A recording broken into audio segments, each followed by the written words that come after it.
All right, so B ended up as negative 10. So now we're going to go to C, which is negative 7.3 minus a negative 4.6.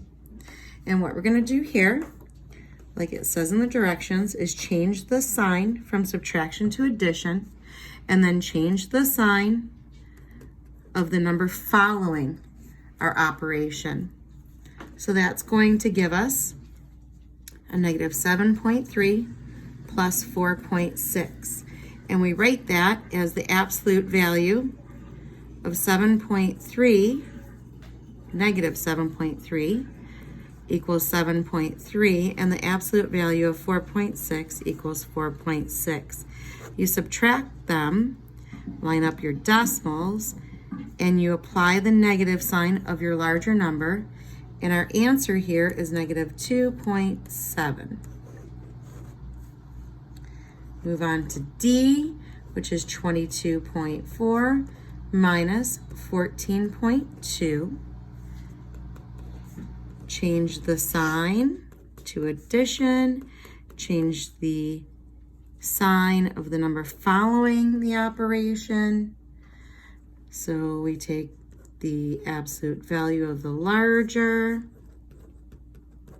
and subtract the absolute value of the smaller.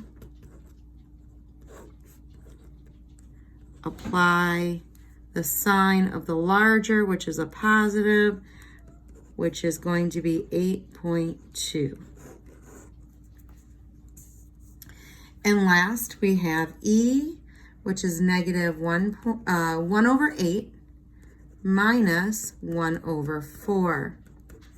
We will rewrite this as negative 1 over 8, changing the sign to an addition, and then changing the sign of the number following the operation. Now we're going to be adding with like signs. So all we do is add. However, we have to remember that we have to have a common denominator when we add and subtract fractions.